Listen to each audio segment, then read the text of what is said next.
जयदेव गोस्वामी अपनी प्रार्थना में लिखते हैं ना, जो भारत में बड़ी प्रसिद्ध है, जय जगदीश हरे। इतो नरसिंहो परतो नरसिंहो, यतो यतो यामी ततो नरसिंहो, बहिर नरसिंहो हृदय नरसिंहो, नरसिंह आदिम शरणम प्रपद्ये।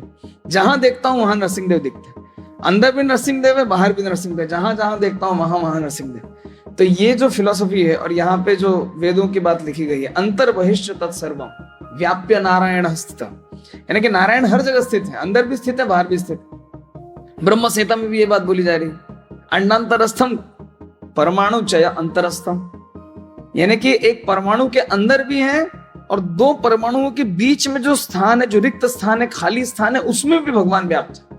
यानी भगवान कैसे हैं? सर्वव्याप्त हैं। अब कैसे सर्वव्याप्त है? तो भगवत गीता का श्लोक बताते हैं, यथा प्रकाश यत्ते का कृत्स्नम लोकमिमं रवि। रवि, भास्कर, सूर्य आकाश में एक स्थान पे स्थित है, लेकिन अपनी किरणों के माध्यम से क्या है? सर्वव्याप्त है। ऐसे आत्मा हमारे शरीर में एक स्थान पे स्थित है, लेकिन चेतना के माध्यम से सर्वव्याप्त है। चेतना, कॉन्शियसनेस, ये क्या है? ये आत्मा की शक्ति। श्रील प्रभुपाद कहते हैं कि आत्मा, जीवात्मा और परमात्मा, इनकी चेतना संपूर्ण शरीर को प्रकाशित करती। तो यद्यपि आत्मा हर जगह व्यक्तिगत रूप से स्थित नहीं है, लेकिन आत्मा अपनी शक्ति के माध्यम से क्या करती है? अपना प्रकाश पूरे शरीर में करती है। इस शक्ति को क्या कहते हैं? चेतना।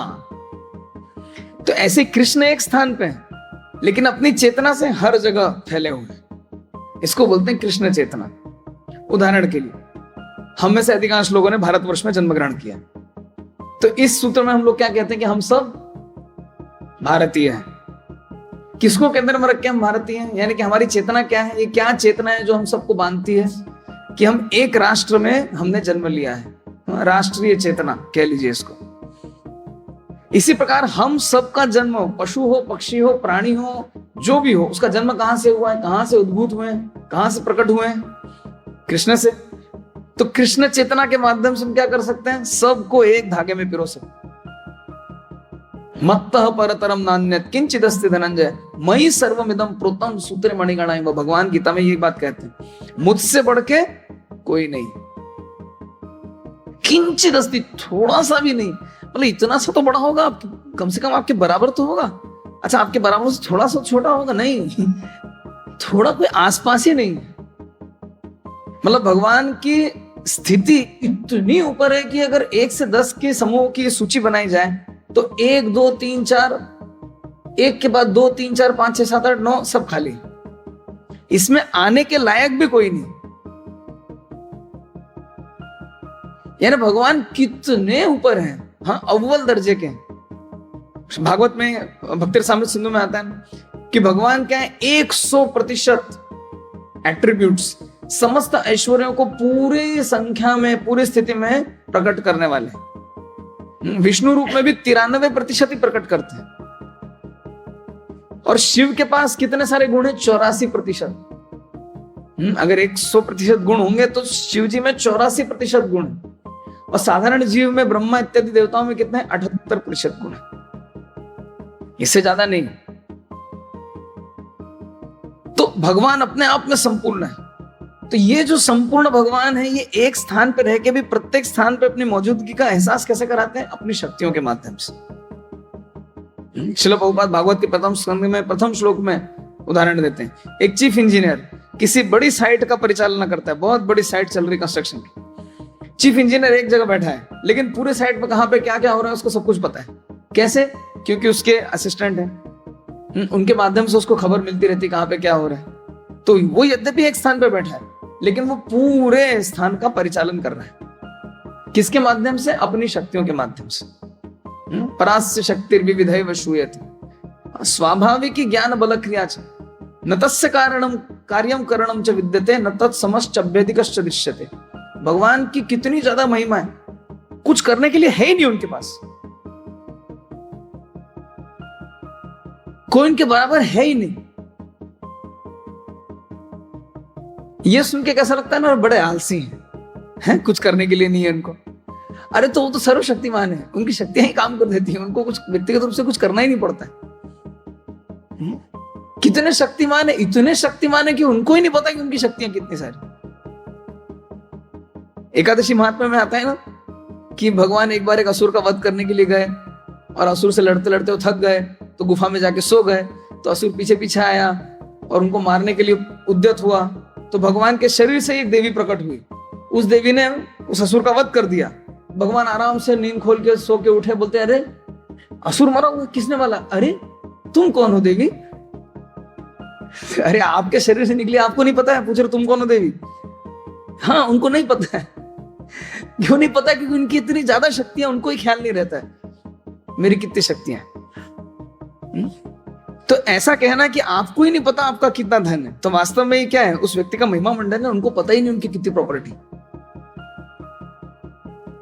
ये 24 परगना में उनका पूरा, जहां तक दिखता है वहां तक उनका इलाका है।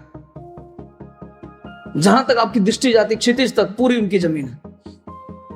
और क्षितिज पे चले गए, बोले मुझे तो अभी और भी दिख रहा है। बोले हाँ, वो भी उनकी जमीन। तो बोले उनको नहीं पता? नहीं, उनको ही नहीं पता है, उनको ही नहीं पता उनकी कितनी जमीन है। तो ऐसा कहना मतलब क्या है? इस व्यक्ति का महिमा मंडन करना है ना। तो ऐसा कहना है कि भगवान को ही नहीं पता उनकी कितनी शक्तियां, ये क्या है वास्तव में? भगवान का महिमा मंडन है। तो कोई कोई प्रश्न करता है भगवान को कैसे नहीं पता है? इसका मतलब भगवान सर्वज्ञ नहीं है। अगर उनकी शक्तियां हर जगह व्याप्त हैं, हर जगह फैली हुई, उनको पता नहीं, मतलब वो सर्वज्ञ नहीं है। मतलब तुम्हारे भगवान में कुछ ना कुछ कमी है। इसका मतलब भगवान परिपूर्ण नहीं है। यदि वे परिपूर्ण होते तो उनको पता भी होता उनकी कितनी शक्तियां हैं। लेकिन ये जो विरोधाभास है, जीव गोस्वामी कहते हैं कि सारे के सारे विरोधाभास के आगार हैं भगवान श्री कृष्ण। उनको नहीं पता है, लेकिन फिर भी अगले क्षण उनको पता पड़ जाता, अच्छा ये भी मेरी शक्ति। जैसे एकादशी ने अपना परिचय दे कि भगवान मैं आप ही की शक्ति हूं। तो भगवान कहते अच्छा तुम मेरी शक्ति हो।